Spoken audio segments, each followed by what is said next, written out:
Welcome back to the show, everybody. Today I have returning guest, Dr. Ira Price. Dr. Ira Price is an emergency room physician in Hamilton. If you haven't listened to previous episodes, he worked throughout the pandemic, during COVID. He's also, continuing to work in the ER now. I think recently you just got appointed to the head of a position somewhere in the ER or in the ER department. Is that right? Yeah, I just in April took over chief of emergency medicine at the hospital I work at, which will not mention to keep it away from the limelight. All right. And how's that been since you've had that takeover? It's interesting. Who would have thought, right? Like, who would have thought, dude, like me, coming from the background that I had, it's kind of like I've taken the adventurous route to get to where I am, and honestly, I enjoy it. I think going the route that I did provides me a whole bunch of experience that other people don't have. So I love working with teams. I still, 15 years into emergency medicine, really like working in the emergency department. I kind of thrive in chaos. Some people like it calm. People do well in that environment. I think the ADD in me really needs the dopamine hit. And I thrive in that environment. I don't know. I do really well. See so that.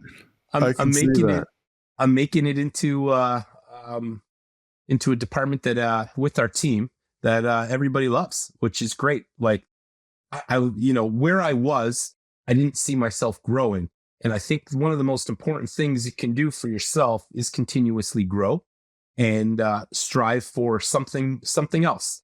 Now, maybe that's the ADD again in me that always, has to be on the go and have a whole bunch of projects that one needs to, get through. But what keeps somebody on the straight and narrow? Keep a dude on the straight and narrow? You got to have projects. And and this project, this is a big undertaking, but I love it. Yeah, staying busy is good for the mind. Too much idle time can make some people go crazy. Sometimes too, it makes people make bad decisions. Sometimes, Yes. When you're kind of restless and you don't have anything to do, that's when you kind of get up to no good. And then sometimes too, when you have, chaos in front of you, you have no choice but to concentrate on what's in front of you, and then sometimes that kind of brings out the best in people. It seems like it brbrings out the best in you. So very cool to hear. Somebody asked me, I guess recently, how did you chart this path to end up where you are? And I think I was telling them, at the end of the day, I never focused on the mile ahead of me. I focused on the step in front of me. And that's really helped me. I don't plan too far ahead. For a guy like me, and I think for a lot of people out there that are always just like, oh, that mountain seems so high. How am I going to reach that mountain? I never look at the top of the mountain. I'm looking at that step in front of me, or I'm looking at like the next two turns. I'm not looking at 5 turns ahead. I know when you're skiing, like I'm a big skier. I love skiing. And I'm facing down a big mountain. I'm looking at my line, but I'm looking two turns ahead. I'm not looking 5 turns ahead of me. I'm looking at that tree in front of me, or the space between the trees, and one foot in front of the other. And eventually I'm going to get down that mountain, Well, I think that's a good perspective to have. I do want to change things up though here a little bit. Oh, okay. I'm going to throw one at you. Oh, shit. Okay. Where are we going? Here it is. What's it like being Jewish in Canada right now? Oh, yeah. I figured we were going there. Actually, thanks. I would say out of in the last 3 years, you're probably the only person that's asked me that question. That's how kind of sad it is right now. It's not easy. It's a scary time for Canada. We're living, in 1929 to 1933, when Hitler came into power and fascists were taking over in Germany. They weren't throwing Jews into concentration camps yet, right? They were on university campuses burning books. They were protesting in the street, and they were seducing the minds of young people. into massive delusional groupthink. When you have a problem, and a lot of people have that problem, they want to find a solution, and it's a lot like people want to find a solution, and it's a lot easier to, in one's mind, to convince yourself of something fantastical than it is to find a mundane solution, which is usually the answer. And we're living in that world right now. And Canada seems to be going down a very dark path while other people seem to be coming out of it. You know, the last 2 years is very scary for Jewish people in Canada. We've witnessed ourselves having to defend our right to exist. And it's really difficult. Can you imagine that, you know, somebody or a group of people walked into your house, murdered your family and your friends, and burned your babies, raped your babies? If you want to go look at the Dinah report just came out from the UN. The only people in the world that have had to defend themselves and prove that they've been murdered and raped are the Jewish people. And yet the government's quiet. The people around me are quiet. And it makes it a very scary time. Makes it very scary. I see it in the hospital. I've seen it I've had college complaints about my social media. I've seen it in my daughter's school. And it's a scary time. I've never seen it. I never thought in my lifetime I would have to live through something like this. And it's unfortunate because I thought the world was a better place. I didn't think so many people had that. I thought we had a lot of drifters, like I've spoken about before, you know, that Napoleon Hill's version, the 98% of sleepers in the world. But I didn't think it was real. In Canada, it's real. Yeah, it kind of echoes with what I used to hear, you know, people say like 10 or 15 years ago. Like people always kind of thought like, you know, it'd be crazy if people were like anti-Semitic right now, you know, and people always used to say that. And then all of a sudden, you know, in 2023, 2024, 2025, you know, this has kind of been a new thing and it's grown.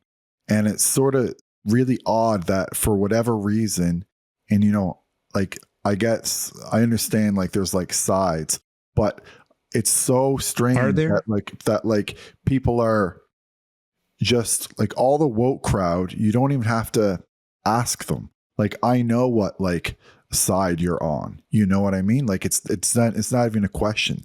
And so why is that? Like, why is it like almost like, I don't even know if this is the right word, but like, why is it so cool to be pro-Palestinian? Well, I mean, I don't even present it or look at it as a pro-Palestinian, pro-Israeli side. I mean, there's a human side, right? I'm pro-Palestinian. I like all civilians. I don't care who you are. The question in my mind to answer your question, why are people this way? I think human nature is to try to avoid pain. And when people are in pain, they'll search for answers, even if they're fantastical answers. So instead of seeing ourselves living on this one globe all together, throughout history, the Jewish people and marginalized people in general have always been seen as other. Whether the collective, when the collective is suffering, the collective searches for an answer. And who do they usually blame? Who do they usually persecute? They usually persecute those who are different than them, usually people who are marginalized in smaller group who they see being successful for whatever reason it is. And they'll come up with ideas to satisfy their notions. And then they will convince other people of that. And the other people want to believe it. Why? Because they're looking for a solution too. And as I mentioned earlier, it's a lot easier. The people in their minds want to believe fantastical things, whether they're true or not, versus a mundane, simple answer as in, maybe it's your fault. Right? People don't like to take accountability for themselves. And then once you start convincing people, they will start using their own methods, like social media. Back in the day, they scribbled on a rock, and they, you know, and then the printing press, and then they stood on stones and preached to other people. Same thing with witch hunts. Same idea that happened with pretty much all marginalized people that were massacred throughout history is the same thing that you're seeing today. It's not new. What it is just a reinvention of the same old problem that we have, which is people search for answers and they rather be wrong and not take accountability than right and look at themselves. And so what we see is a snowball effect of it. And that's what you're seeing today. It's a mass delusion where people see themselves suffering, or they see somebody that is close to them suffering, and they believe the only answer that they have is to believe a fantastical idea that it must be the Jewish person because they're not suffering as bad. Not understanding that really, where is the minority in this whole thing? Who are the people? They forget history altogether, right? And we can create a new history. And if you say something more than twice, and if you keep repeating it, unfortunately, it doesn't have to be factual. It becomes truth. And that's where we're stuck today. In the history of the Jewish people has been one of suffering, persecution, and it makes absolutely no sense how they are alive today. You have 14.6 to 15 million Jews in the entire world. How is it that they've become so successful? It's not a great answer. I don't know the answer to it. I don't think any of us do. But what I do know is that we don't victimize ourselves and take accountability, right? So they're always going to persevere. There's always had to be a way to strive, to make it forward, make another step forward. And there's only a few civilizations or a few groups in the world that create civilization, and Jewish people happen to be one of those people. It doesn't make sense. We don't know why it's there, and that's why it's called baseless hatred. It's not because there's anything that's real, right? It looks like they're successful. They must be the problem. Therefore, they're the problem. Not recognizing that 2,000 years ago, like, you know, if we look at Israel right now, Israel is the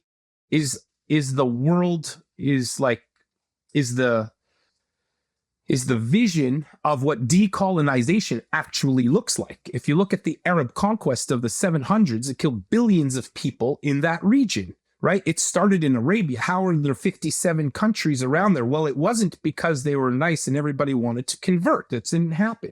How is it that the Jewish people before that, 2,000 years before, even 2,500 years before that, they ended up in places like Iraq and ended up, or at the time, Babylonia or whatever. How did they end up in Greece? How did they end up in Europe? Well, it wasn't because they said, oh, I want to take an adventure and let's go walking. It's because they were thrown out of their homeland and they were murdered in those places. So eventually they had to make their way around the world because there was nowhere else for them to go. So people forget that when you come back to a place, to your ancestral homeland, it's still your ancestral homeland. And it's actually a vision of decolonization.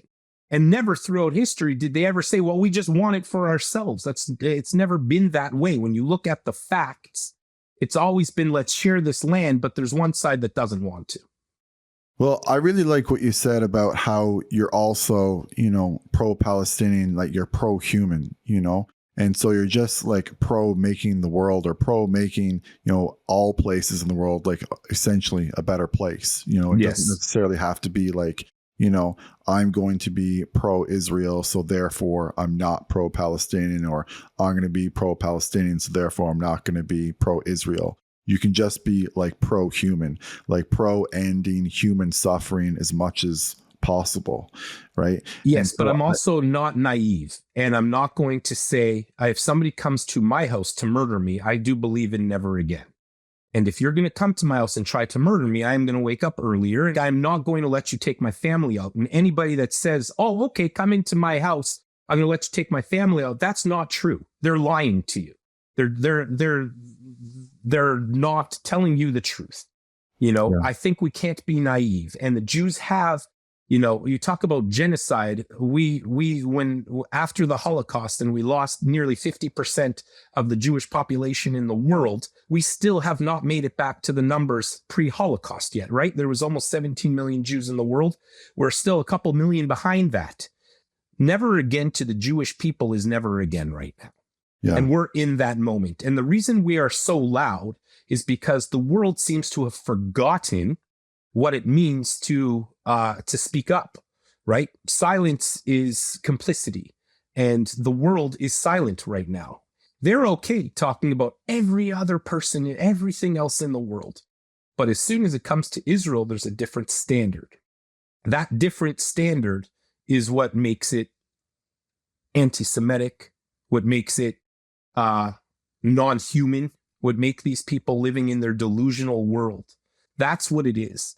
And unfortunately, that's the world. And Canada is like on the forefront of it. Unfortunately, I see it everywhere. It's pervasive, and it's really difficult because, you know, there's so many other reasons I can go into, but like I just look at DEI, for example, and which itself on its face is racist and been thrown out of you know, so many countries, but Canada loves it. One of the problems with DEI is that it leaves out a lot of minorities. It leaves out intersectional racism. So if you look like you're white, you must be white. But that's not the case. We know that. It looks at only BIPOC populations. But for example, I'm not white. I'm white passing. The Jewish people are an ethno-religion, right? We come from a place called Judea, which is modern time Israel, but that's where the Jew comes from, Judea. And at the time we weren't white. Why am I white today? Because or white passing today because we lost our ancestral homeland and we were forced into other places. So these things, you know, are very difficult to deal with. And I understand hospitals and I understand school systems and I understand these, you know, governments, they're having a hard time dealing with it. But at some point you have to draw the line. Yeah, and, there's got to be boundaries. There's got to be boundaries put up somewhere. But yeah, I know that you've you know, chatted a lot about it on social media, and I know that you have, you know, endured quite a bit over this time, and you know, you've taken a lot of things into you know, account here, into, you know, making your opinion on all this kind of stuff, and so I do appreciate your opinion on that. But just getting back maybe to some of the stuff in Canada and the healthcare system. And so, you know, a lot of people want to know, why can't people find a family doctor in Canada right now? Well, hopefully that will change. There are some changes coming to the family healthcare system. It's very difficult. You know, we're short on physicians. We've been short on physicians for a long time. Healthcare has been, you know, ruined by our federal government. Nobody wants to take it on. Nobody is willing to touch it because it's political suicide for anybody who does try to change our system. A lot of people don't, you know, post-COVID era, people don't want to go to family physicians. Or family physicians aren't, or residency programs aren't pushing out, or let's say med schools aren't pushing out enough family physicians. There are a lot of open spots throughout the country for family docs, but it's a really hard position to take in the post-COVID era. One, it's, you know, it's why post-COVID versus pre-COVID? Well, it's always been an issue, but post-COVID, people are going into different other specialties. They rather do that than deal with really difficult, complex patients that haven't gone to a doctor in 5 years, and maybe even more. You know, because you know, after the pandemic, there was a massive breakdown, as you know, between the medical community and the general population and society, and it was never rebuilt. So people stopped going to doctors. And because they stopped trusting in the physician, which is a problem in itself, and it goes both ways. And so it became a really, really, really tough specialty to deal with, which is family medicine. So people aren't going into family medicine like they used to. It wasn't remunerated in the way that it should be remunerated. They were expected to see, you know, from a physician perspective, they were expected to, you know, see a whole lot of patients without the proper toolbox. And on the flip side, patients weren't going and were demanding a whole lot more than they ever were in the past. So since COVID, it's become sort of this breakdown, and it's really difficult to find a family doc. It just is. Yeah. People aren't going into the specialty. So the ministry is trying to throw money, put a Band-Aid on it, and it's like throwing a lipstick on a pig. It just isn't going to work. And healthcare needs to be revamped. Unfortunately, nobody is willing to take that on. Yeah, it doesn't seem like people, like the young physicians anyway, are willing to become family docs. And the ones who are graduating, even with, say, family medicine, they don't necessarily even go into family medicine. Like they'll try to do some ER work, or a lot of them will go into like cosmetic medicine. Yeah. You know, there's basically, from my perspective, nothing that the government is doing to entice young family physicians to go into family medicine. And I think that they're seeing these other opportunities, particularly, like I said, in ER centers, like very rural ER centers that don't require, say, 5 years. They can, some require just, the 2 years and exams, or, 2+1. And some people are going, like I said, into like cosmetic medicine almost right out of the bat, like right out of the gate. And so a lot of them that are doing that. Yeah. And like the ones that or the ones you've heard of, like what's the reason for that? Well, I think lifestyle is really important today in today's world, right? We grew up in the era where we see our parents who kind of were absent. Like they were great parents, right? They're like, we had a loving family, all the stuff, but they just were like, go work. They were at work all the time. They'd come home, eat dinner, go to bed. The world's not like that anymore, right? Medicine was like that. Work, retire, die. That's how medicine was. And it still has a calling. Don't get me wrong. We wouldn't do this. I wouldn't have gone to school for 13 years to become a physician if I didn't feel like I wanted to give back to society. But at the same time, I think quality of life is really important. And there are so many things that make it so very difficult to be a family physician, where you can set your own hours as working in aesthetics or cosmetics or hair transplant or whatever else, pain clinics and all that kind of stuff that a family docs do. Or even, you see family obstetrics, family anesthesia, where the responsibility isn't a 24-hour a day job. You're not looking at results when you're at home, not being remunerated for it. You get to be with your family and your friends. And that's the world we live in, where people are looking for balance. And medicine wasn't built for balance, especially family medicine. I mean, all of medicine in general, but family medicine is a 24/7 job. That's how it started. And people want balance. Yeah. And if you're not going to, provide them the resources, then it's very difficult. They are trying to change it now. Initially, they went to all these things called FIGs and FOs with these healthcare units. These healthcare units made it difficult for family docs to actually, well, it didn't make it difficult. It made it difficult for patients to be seen by family docs, because you would roster. You'd roster 2,000 patients. The family doc would see 10 of them. They were getting paid whether you saw the patient or not. They were getting paid. The whole idea of these FOs was that you would only have to see your physician like once a year, and they would deal with all of your issues, and then wouldn't have to come back so much. But that's not the reality of the situation, right? People are complex beings. We just don't want to come once a year to see you. Sometimes we get a cough and a cold, right? So you get the cough and the cold, you can't get into your family doc because they only see 15 patients a day for a longer period of time, but it's still just 15 patients a day. Right? That's insane. I've already seen 170 or something patients this week, and I think the average family doc is only seeing 75 in a week right now. Right. So but that's how it was set up. Crazy. It was set up so that you would see one patient and deal with a whole bunch of issues at one time. That's how these FOs were set up. What the government now is realizing is that it doesn't really work that way. And what's happening is, humans being complex. Sometimes they get a cough, sometimes they get a cold, or sometimes they get something in their eye. Like my little scratch my eye the other day. And where do you go? Well, you can't go to your family doc because it's going to be 3 months. So you show up to the emergency department. And now the wait times are going through the roof.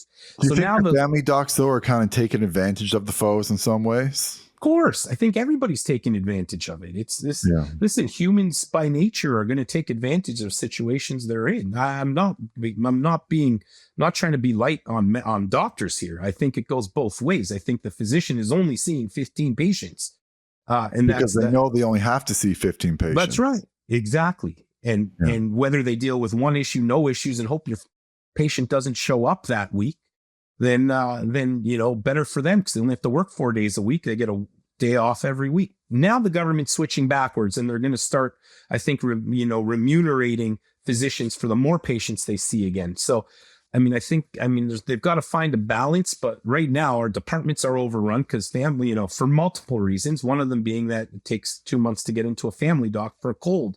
Yeah, I think what people have the issue with, the fee for service model, is that, they think that, they just want to get them in and out kind of thing, because the physician gets remunerated, it gets paid, on a per patient basis then. And so the more patients they can see, then the better for them overall. And like, fine, I can see the criticism in that. And then I can also see the criticism in the full model, obviously, because, they're only seeing a few patients a day. People can't get in to see their family doctor. Like they try to get in to see the family doctor, and it's like, no, I can't get in for like 6 weeks, which is insane. And so I think what people have to realize is that, like, there's no perfect solution for this. And we sort of just have to, figure out what the best one is. And it seems like the best one is more of a fee for service thing. And this kind of leads me a little bit more into my next question. So it's going to ask you about, has the patient population, the types of emergency patients that you see, changed over the years? And I suspect that you would say that it has changed, that there's more people coming in for not necessarily frivolous stuff, but, important stuff, but things that should be dealt with by their family doctor, but they're not being dealt with now. Like, I understand, like, someone needs like a refill on their ventilator, like, that's a big deal. Like, some people can't breathe without that, but they shouldn't be going into the emergency room for that. They should be going to their family doctor for that. And yes, that's a quick visit for the family physician, but I think that that's a better model overall. You're right. I mean, I don't think there's any question. I would say maybe 75% of what we see in the emergency department. I don't know if that's fully accurate, like in the percentage wise, but I would say it's kind of close. If I would see, 30 patients on a shift, I would say 20%, 20 of them are patients that should have gone to their family, or could have gone to their family doctor, should their family doctors seen them. Maybe, so maybe it's 60%, but whatever is 65%, but whatever it is, the issue is I can't get into my family doctor for 6 more weeks. I have been just diagnosed. The worst thing drives me mad. I've just been diagnosed with cancer, and I haven't heard back from my family doc and the next time, and let's say, what is it, July right now? The next time they can get me in is October 8th.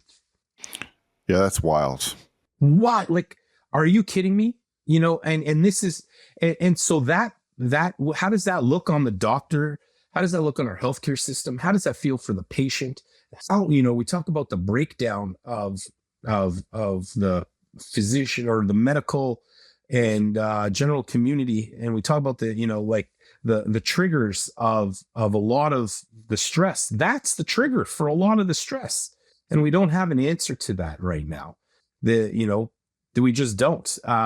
Like you said, the model is not perfect, but there is a better model. Like, there is a model where you can hybrid this system. If there's going to be a fee to access this one of the systems, or you do like Australia, where you have 2 systems, but you're mandated to work in both of those systems. Yeah, like as a physician. I could see maybe there being some kind of model where you have like your complex family doctor who kind of takes care of, your main issues, so to speak. But then you also have but if you have a cough, or you have a cold, or you have an infection, you go to this kind of family doctor. And like, there's a little bit of that. Like, I do like the walk-in stuff now, as you know. And so, that's mostly what I see is, like coughs and colds and people with, infections. And sometimes they're insanely sick, Yeah. I come in and like I put my stethoscope on their back, and like, they take half a breath, and I'm just like, whoa, like you are seriously sick right now, or you look into their mouth, and like their tonsils are like touching each other. They're so big, like they got like really bad infections. But I understand how that could, block up a family physician's day, seeing, people like that all day. But how long are your, sorry, go. Yeah. Go on. But I do think, there could be some kind of model, like you kind of suggested, where it's like, there's 2 kind of, blends of your family physicians, ones who are taking more of your complex issues, and then others where you need to see someone that day, basically, but you don't need to go to the emergency room.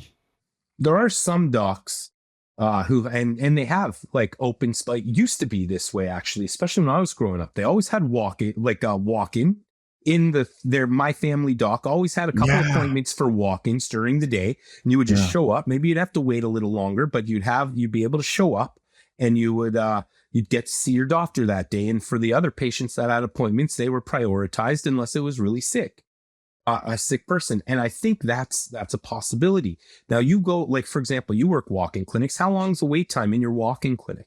They probably sometimes it's brutal. Sometimes it's well over an hour. It can even be 2 hours on a bad day. Right. And that's a walk-in clinic, right? Yeah. So, and you have a max pay, like, let's say, walk-in clinics can see a maximum of 40 patients today, and then we close our doors or whatever it is, right? We don't have enough. We don't even have enough to go around. So I think the idea that you have this sort of 2-tier family doctor system, your complex patients, I think they try that even, actually. They have, you have your complex day where you get a 30-minute or 45-minute slot to see your doctor. And then you have the 5-minute slots. The problem, the problem's so multifocal that nobody is willing to touch it in healthcare because they believe it's political suicide.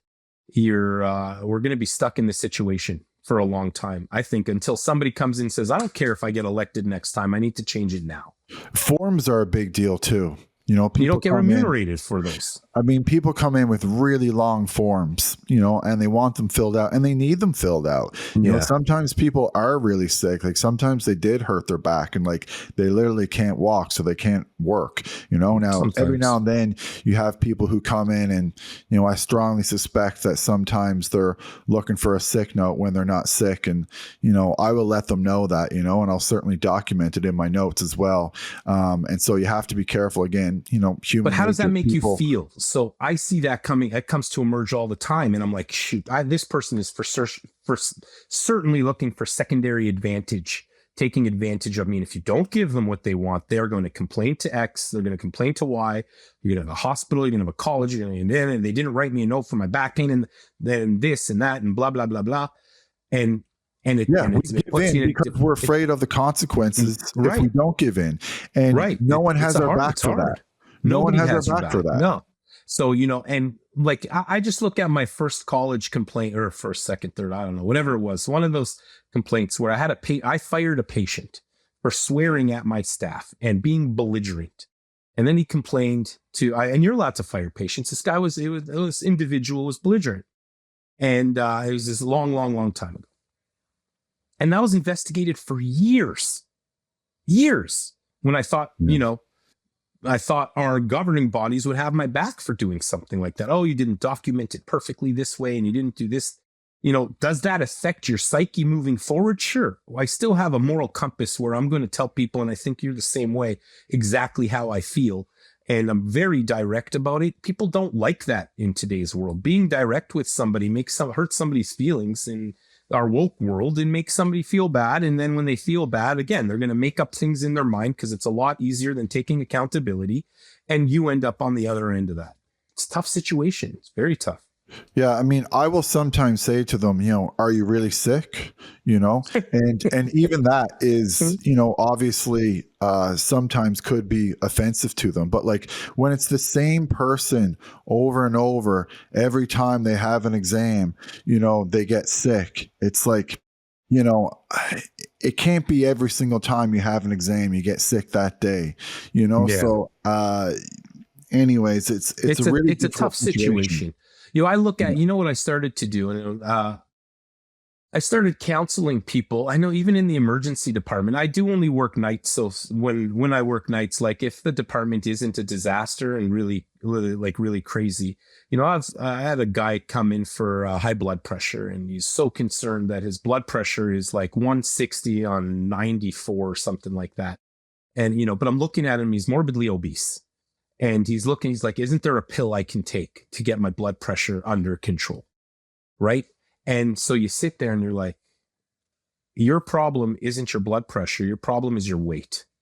Telling people that these days makes it very difficult. It puts you in a difficult situation. And I'll sit there and be like, I get it. It's not easy.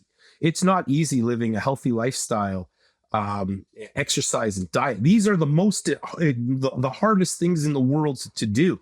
But I look at, you go to an ICU and you look at the largest comorbidity of what puts somebody in the ICU. What do these guys have in common? And it's obesity, right? Like it's the problem of everything. It's an underlying comorbidity of so much disease. And we're afraid to even talk about it. Like, I'm literally afraid sometimes to even ask someone what their weight is. Like, do you know what your weight is? Because they'll say like, oh, you're being discriminatory against me. 100%. And it's like, I'm literally just asking you like an objective measurement about your health. And I'm actually afraid that they're going to make a call complaint or do something because they're going to say that I'm being discriminatory against them or I'm not treating them fairly. Right. So facts don't matter anymore, right? The factual scientific data doesn't matter. How somebody feels matters more than the facts that are in front of you, unfortunately. But then there's people like us that will sit there and say, this is the issue at the end of the day. And it leads us to exposure. And that's one of the problems that I find right now going through medicine is the exposure that and the risks that we put ourselves through by telling people the truth. Yeah. And that's, was the breakdown of medicine and society, did it happen 50 years ago when people were telling other people the truth, or did it happen when we started worrying so much about how we feel versus the facts? I'm going to say it's happened when we started worrying too much about our own feelings and not taking accountability for our own actions. Whether I'm a patient or whether I'm a physician on the other side, it still holds true. And I think part of that is also, you talked about what's led to these family doctors, taking so long to, why people have such a hard time getting to family doctors. Well, patient selection is another problem, right? Yeah. So people they only select the patients that they want. And then the other issue is like that, makes it difficult a lot of times on physicians who work in walk-ins because we're essentially seeing all the patients that other family physicians don't want to see, which means a lot of those people have a lot of complex issues or complex patients. What would be interesting is if they did like a regional family medicine. You live in this region, the family doctor has to be for this region. Like you have 1,000 family docs living in the, the GTA or whatever it is. They have their own, you cover X, Y, and Z streets, you cover X, Y, and Z streets, and you cover X, Y, and Z streets. And everybody gets family doctor that way versus, I'm only taking this patient, I'm only taking that patient. This one doesn't I don't see patients who need forms. I see patients who need forms. I don't see patients who have chronic pain. I see patients who like, here's what you see, here's what you see, here's what you see based on your regional geographic location. Yeah, I mean, I basically see everyone, but like there's one guy in my office and he just puts a sign up that he doesn't see people under the age of 8. Like he just won't see kids or he won't see babies. And like I understand like, sometimes especially with like a newborn, doing like the first exam after, like, I'm always a little bit it's nerve-wracking. It's a little bit nerve-wracking because you don't want to miss anything, Right. And so I still do them though, and I still see lots of, pregnant ladies, although, I do make referrals like right away to Ghani, and lucky we do have actually a specialist Ghani in our walk-in, which is just amazing. You have hold on, what? You have OBGYN in your clinic? Yeah. So he will have like booked patients. Awesome. But the thing is that sometimes when I'm there, he's there at the same time. And so I can literally just like walk the patient across the room. Because I just, I don't want to say I put him on the spot, but like I ask him, that's great. And he usually, there's only one time I think he said no, and he was like, no, send this person to urology because it was kind of more of like a complex case. Do you ever see that what's Glockin Flockin guy when he does that skit where there's like surgeons walking through the emergency department like tiptoeing so nobody actually sees him, and he turns the corner and the emerge doc's there. Hey, I got a consult for you. Sometimes we just got to put you on the spot, and it's like, damn, I got caught. Just like that's what it is. You just tiptoe your way through something. I mean, they're specialists for a reason, and we need their expertise sometimes. And, totally. That's just the way it is. So, I don't mind, putting him on the spot in some ways. And like I said, he usually always says yes. So, it's pretty solid overall. But, go ahead. I want to go back to this Jewish thing. Okay, let's go back to the Jewish thing. I want to go back to the Jewish thing. The only reason I want to go back to this Jewish thing is because what drives me absolutely mad right now, and as we are all part of this one big globe, I thought the one thing that we learned throughout history is that silence is complicity. And I talk about this all the time on my social media. And Jordan Peterson talks about it all the time as well. And okay, which is great. I imagine you're a fan of Jordan, not to get sidetracked. I am. I'm a fan. Oh yeah, I'm a fan of Jordan. Not so much Joe Rogan anymore. Sorry, I'm not a huge fan of that guy. He's I think he's gotten lost in somewhere along the road. He veered off the direction of critical thinking to popularism, and he's stuck in that mode right now. He doesn't see things clearly anymore. Anyway, let's not talk about that. I don't want to talk about that. I know you're a big fan of the guy. I still like Joe, yes. Yeah, I don't. I don't at all. Lost those critical thinking skills. So anyway, but back to Jordan, who's great. No, I think silence are the number one killer of I don't say society. No, it's not the good word, but silence. The silence is deafening right now to us in the Jewish culture. What we see right now, whether it's in medicine, whether it's in academics, and this all started in academia years ago. This was all by design, by the way. This was designed 100 years ago, not 80 years ago, to be where we are today. And the silence is deafening to us, whether it's and I don't know why people are so silent, whether it's a majority or a minority. I think there's only 25%. I mean, the 25% of the world hating one culture is kind of crazy when you think about it. And it's still not the majority, but it only takes 15% to topple a country. And we're pretty close to that right now. And I think the number one issue that we were supposed to take away from history is that we should never be silent in the face of injustice.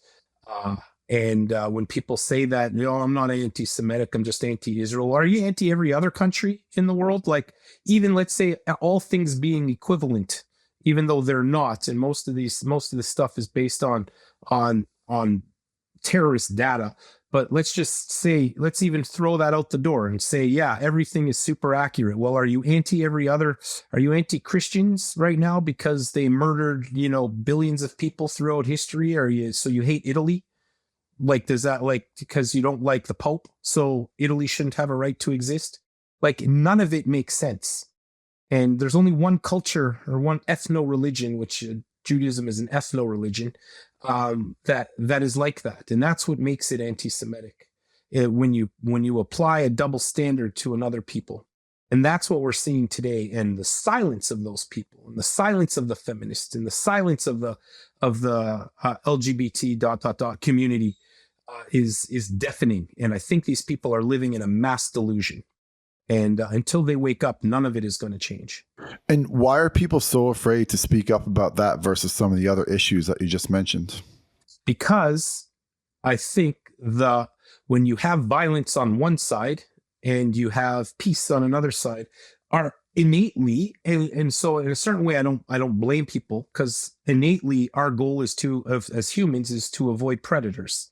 We want to avoid pain and suffering. And if you speak up, you are going to inevitably suffer pain. You are inevitably going to experience pain and suffering, because those who are ingrained in a belief are ingrained in the belief to the death of that belief, and they will punish you in any way they possibly can until their way is understood, and that causes pain for other people. So they're going to avoid it at all costs. Unfortunately, in our world today, you have to take a stand. You have to stand for something. And I think what we need to stand for is humanity. And it's very, very clear to me where that is. We have all these ideas of, somebody, you see suffering, therefore the person who's suffering must be the sufferer. And certainly they are. There is suffering on both sides. Nobody can deny that. But there is no moral equivalency to somebody coming into your home and murdering and beheading and raping your children and your daughters and throwing bombs specifically into bomb shelters and burning down houses specifically because there is a Jew inside there versus collateral damage. Whether you agree with the numbers or not, there is no moral equivalency to that. Doesn't negate suffering, but it does not show a moral equivalence at all. What about physicians specifically? And let's talk about maybe Jewish physicians and non-Jewish physicians in Canada.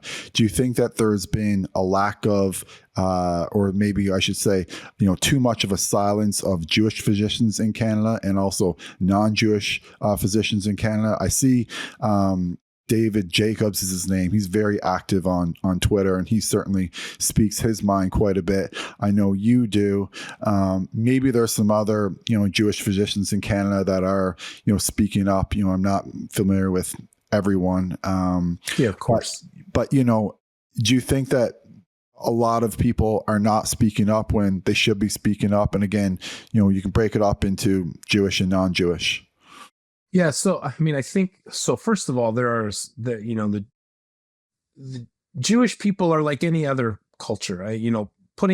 Seeing us as other just on its own it makes it an impossible situation. Oh, you're Jewish. You're a Jewish physician. You must be X. Just like every other population in the world, we have different perspectives. We are human after all. Right? Now, there are people like Hitler that have put us all into a category and said, whether you're Jewish or not, or whether you're practicing Jewish, blah, blah, blah. I don't care what your perspective is. This is where it became not a religion. It's, well, you're born a Jew. You're a Jew. I don't care how far out you went. You're still Jewish. Into the gas chamber you go. So from his perspective, it didn't, and that perspective doesn't really matter, what perspective you have. And at the end of the day, as we are clearly seeing, it really doesn't matter whether you are practicing or not. You're thrown into a category, as they burn down synagogues, as they burn down, recreational centers, as they, bomb houses, as they protest in front of Jewish businesses. They don't care what your perspective is. They're just going to do it because you're Jewish. Medicine is no different. I have actually, I don't know if I told you about what happened to me. I had an individual that called our business. We own a couple fitness studios as well, my wife and I. And my wife, by the way, is a Muslim Persian. She's an Iranian. My wife is I'm Jewish and she's a Muslim Iranian. Like that, but she has perspective, right? Her family had to escape from the IRGC, from the Ayatollah, from the mullahs during the revolution because, over 80% of that population can't stand them. But the world in the Western society can't see that. I've never seen an Iraqi flag. Like the last time I saw, Iranian flag. Yeah, an Iranian flag, a proper Iranian flag. You don't see Iranian people protest. They do with the Jewish people because they're like, it's funny. I had a physician who came to me and said, "Please go and tell Israel to continue to free us from these Ayatollahs. Like these guys have murdered millions of people. Anybody that this is where I can't understand boggles my mind. Takes a woman and says, put this thing over your head so you cannot be seen, you cannot be heard. And people here in the Western world who free, loving, democratic societies saying, okay, we support that. It just boggles my mind. This is how bad Jewish hate is. They rather agree with somebody like that than say, I'm okay with Jewish people.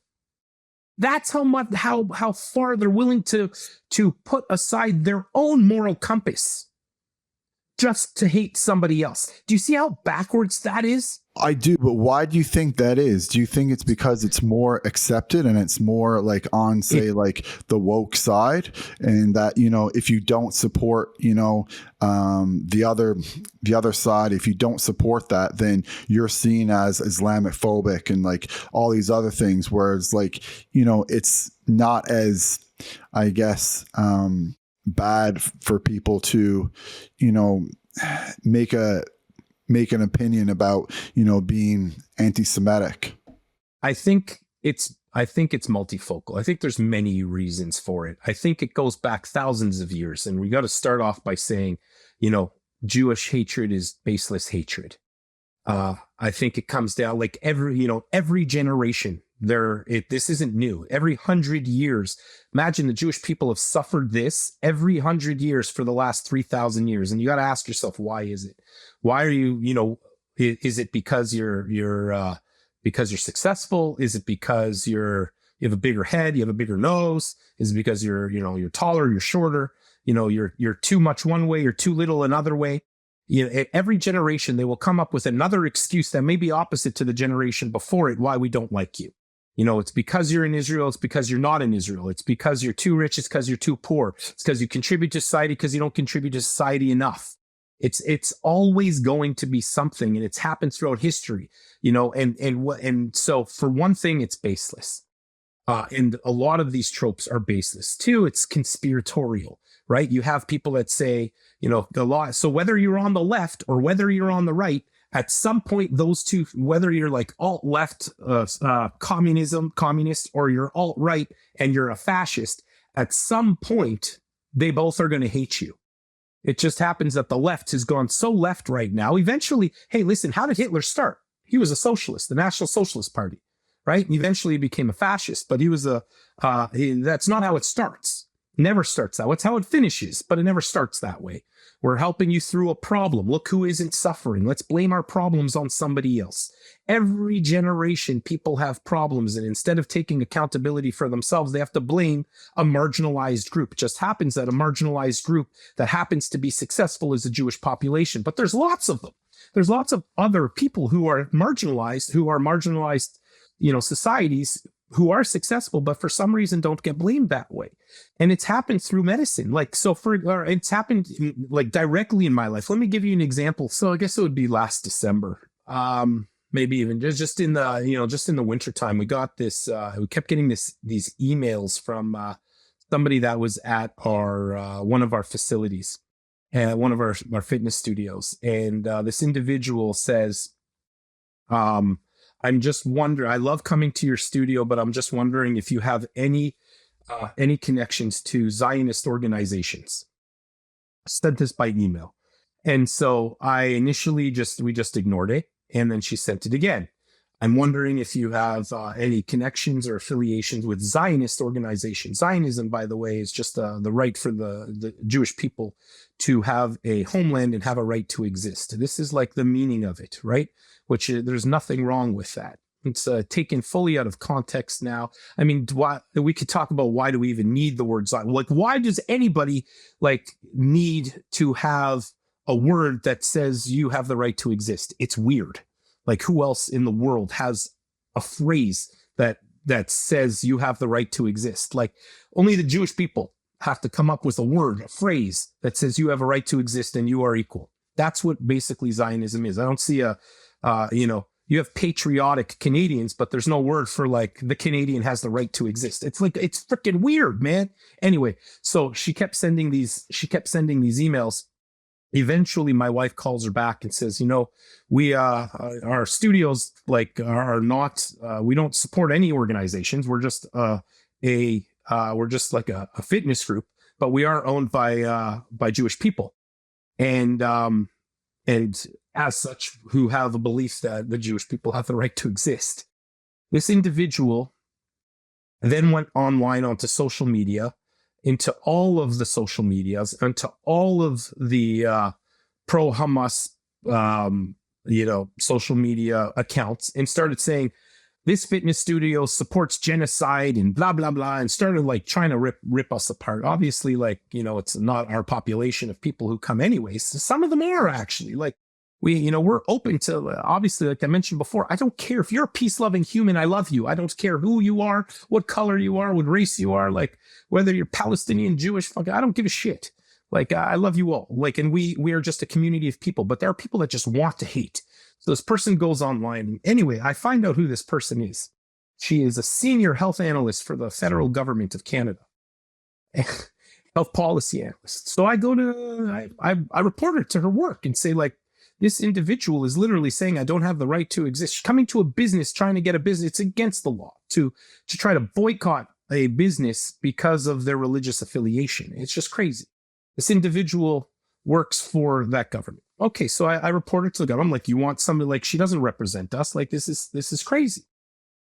That individual then tries to sue me, sends a lawsuit saying that if you do not apologize to to all of these websites, all of the pro-Hamas websites, we are going to sue you because you have defamed our name. I'm like, and all this stuff. So anyway, I'm like, here's your emails. Like, they're like, I didn't do anything. This is you. I'm just whatever.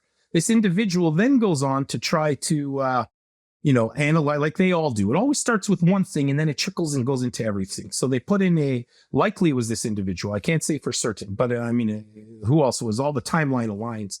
Then goes to the college, to CPSO, and places a complaint, says that, I support Israel, and I even went to Israel, and that I'm a colonizer, and I'm a hate mongerer, and here's all the reasons. Oh, and I was an anti-vaxxer, by the way, and he supported the trucker convoy. They throw everything in there. I supported the trucker convoy. Oh, and look what he said about Fauci, and look at all this stuff. And so now the college starts an investigation. And and the college was very reasonable, by the way, in this situation. I think I told you about what happened at that point. So I told the college, I said, at the end of the day, this is just somebody who is trying to, who just hates Jewish people, and it's like fully 100% anti-Semitic what this person is doing. The college actually understood that, but the amount of, and they closed the case because I wasn't going to back down from the hate that I was receiving.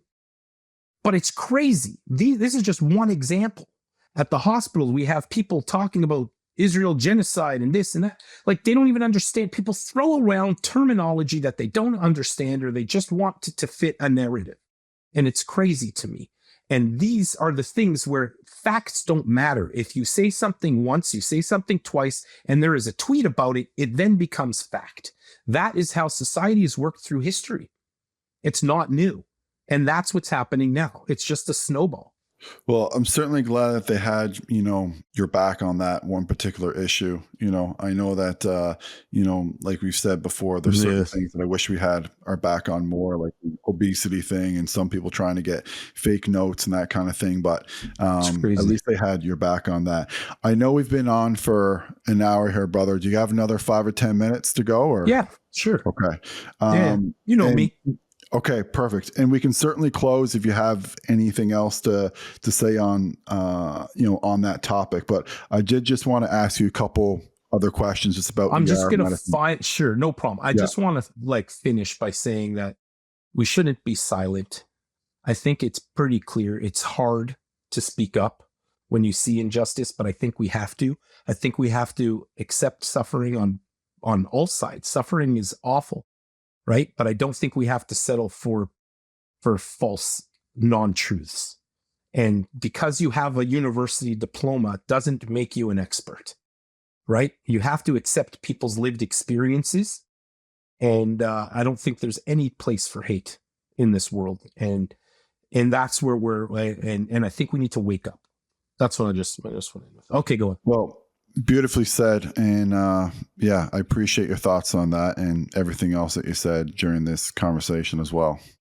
But yeah, there's a couple things I just wanted to touch on with regards to the ER. So safe supply has become, a real big thing in Canada. For people who don't know what safe supply is, it's basically, patients who are going to these clinics where they're just being handed out, really hand over fist in many ways, and in many ways irresponsibly. I think, I'm not the only physician who thinks that. Opioids. And, the concept is that, if you give them, a safe supply of opioids, there's going to be less fentanyl used on the streets. And, overall, I think it's been a big failure, on a large scale. I think it's fair to say that. And so, since safe supply has been a thing, do you think that's has changed, the people who are coming to the ER? Like, are there more people who are less people coming in with fentanyl? Like, what's going on there? Has everything, or you haven't really noticed anything at all? I haven't noticed a change. I think the problem with safe supply is that you're trying to hit it after, like, they're trying to stop it before it happens, but Mhm. you're not really providing the opportunity for change. You're reinforcing a habit versus saying, hey, listen, we'll give you the safe supply, but here's a whole treatment. You want to be involved in this holistic treatment, which is, I think, what Polyev was trying to do, saying if we're going to have these things, then there has to be a program around it. You can't just be like, here's your drugs, go. No, because that we know that that's not how it works, and it hasn't worked in any way. So like we don't have a program for it. It's why I created a product that you can actually test your fentanyl. So you just put like a little stick in your little fentanyl. It's like a little I put a whole package together, called it Fentanyl. So let's say you're like a cocaine addict or something, Yeah. and you want to see if your dried powder has any tainted fentanyl in it. So you just take this little test strip, you put it in, you take a little tiny bit of your cocaine, you put it into like this like test tube, and it takes like 60 seconds. You carry it in your pocket, so you're not going to get drugs. These are your own drugs if you're going to use them. We're not going to stop people from in society. I'm not a prohibitionist at all. I don't think like telling somebody stop using drugs is going to help. You have to provide them a holistic approach to their life in order to help somebody through it. Giving somebody a drug to reinforce their behavior, I don't think works either. It doesn't. I mean, we've seen this. I haven't seen any change in the emergency department. It's still just as bad. And so we need a program that helps people recover from addiction. We don't just need to reinforce the addiction. So, and we know what happened in Hamilton, where these safe supply, sites which have been shut down. Maybe it helped a few people, but for the most part, they were, they were standing outside. And we have a massive issue. Hamilton has the largest issue in Canada for drug abuse, not deaths. That's big British Columbia. But we have one of the biggest problems in the world, and it hasn't helped us. So we need to do something, but I don't think safe supply without proper treatment and a holistic approach works. All right. Last question I had for you.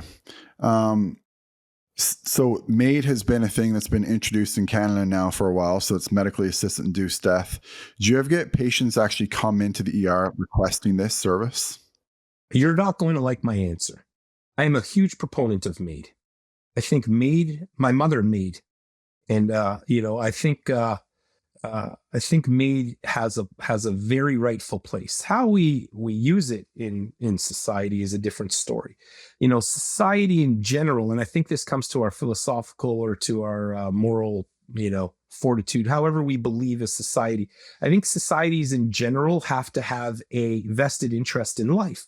Otherwise, you don't have society, right? That's why we have laws. That's why we have medical health care and all this stuff, because as societies, as groups of people, we want to flourish and grow, which is I'm for MAiD too. Like I'm for MAiD with regards to like, if someone has ALS and, they don't want to suffer, the last few weeks of their life, I totally understand someone using that, but I'm talking about like potentially young people, coming in who, are going through like a mental health crisis, or people that you see that, could still potentially live a beautiful life. Or there are people requesting it that shouldn't be requesting it in the ER.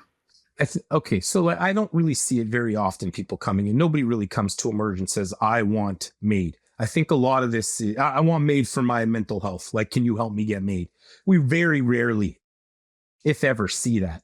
I will offer the opportunity for people who are terminally ill, who are suffering tremendously.